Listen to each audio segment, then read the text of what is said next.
Dans un pays qui compte plus de 6 millions de chômeurs, toutes catégories confondues, tout ce qui peut inciter les entreprises à embaucher doit être essayé. C'est sans doute ce qu'avait à l'esprit Manuel Valls en annonçant les mesures en faveur des petites et moyennes entreprises ce matin. Ces PME emploient, vous le savez, près d'un salarié sur deux en France. Manuel Valls et le ministre de l'économie, Emmanuel Macron, ont promis de lever plusieurs freins à l'embauche, ce qui passe par l'allègement des charges et du carcan administratif. Le détail avec Fabien Chadot. Tout pour l'emploi et surtout ne pas rater le frémissement de la reprise économique. Le gouvernement veut pousser les TPE à embaucher vite, très vite.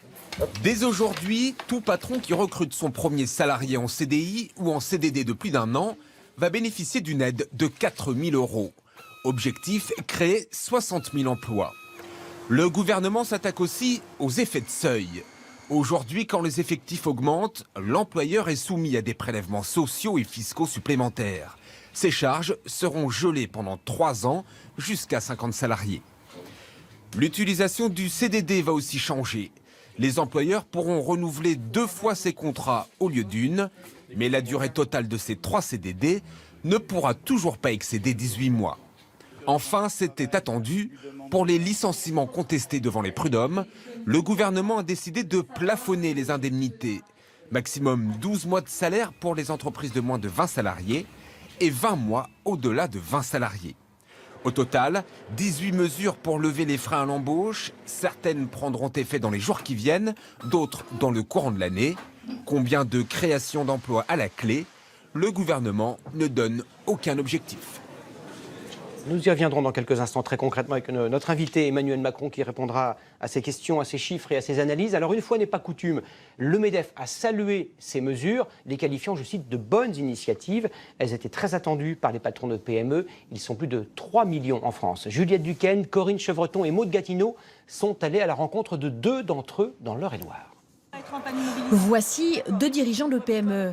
Armel Maréchal-Guichard gère une entreprise d'équipement mécanique de 28 salariés. Vincent Fanon, une société de composants électroniques de 48 salariés. Pour ces 2 chefs d'entreprise, certaines des mesures annoncées ce matin sont intéressantes, mais elles ne vont pas assez loin.